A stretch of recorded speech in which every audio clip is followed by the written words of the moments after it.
Maller Books presents the new revised 4th edition of The Psychology of Consciousness by Robert Ornstein. This audiobook is narrated by Fred Sanders, published by Maller Books, 2021. Refer to your audiobook companion PDF that comes free with your purchase of this audiobook to see illustrations, charts, graphs, and references. Preface. Since the first edition of this book, almost 50 years ago, a new field has come into being, the study of consciousness. Researchers in the brain and mind areas, as well as cognitive psychologists, have discovered a common language, that of this new field. And more workers are beginning to discover something quite humbling, that many of the most advanced questions in psychology and allied sciences have already been met and answered. The answers lie in a different kind of document than the research tradition we are brought up in. They lie in the story and its multiple meanings. Meanings that anticipate the divisions of consciousness, the multiple nature of the mind just being discovered, and divisions of the brain and people. I am grateful for the chances I have had to introduce some of this exciting understanding to readers all over the world.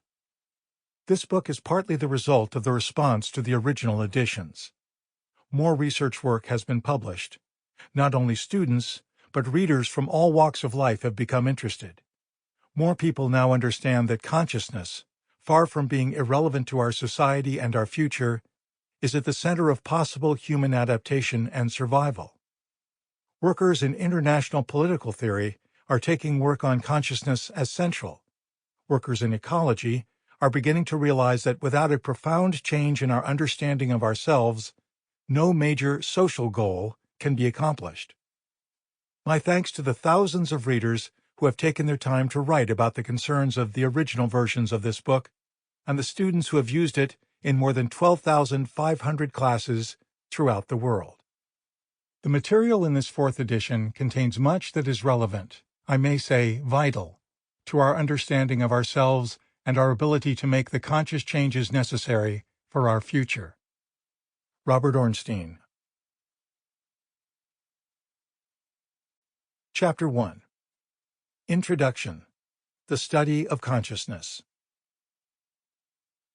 Is there any number higher than 100? A man, having looted a city, tried to sell one of the spoils, an exquisite rug. "Who will give me 100 gold pieces for this rug?" he cried throughout the town. After the sale was completed, a comrade approached the seller and asked, "Why did you not ask more for that precious rug?" "Is there any number higher than 100?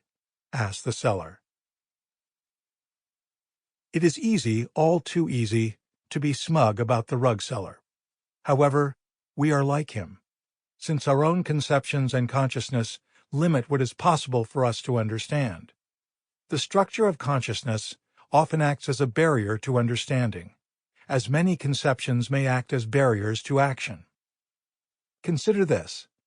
It was once thought impossible for a man to run a mile in less than 4 minutes. It was even called the 4-minute mile barrier, as if effort of another order were required to run in 4 minutes instead of 3 minutes 59 and 99/100ths of a second. Running times hovered around the magic mark for years, each effort coming so close to the mark, seeming to confirm it as a real entity. Then one man broke the barrier, and quite soon many others were able to surmount it, a mark once thought impossible. We seem to set mental limits on the possible boundaries of our world and work within these limits. It is our assumed limitations that this book is about.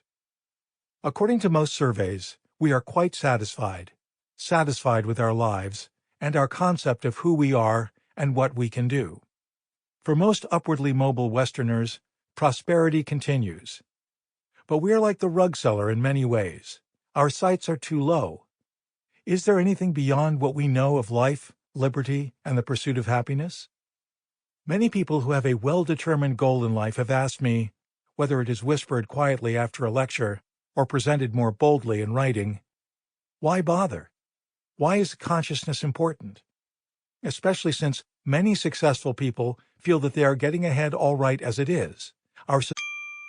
Sample complete. Ready to continue?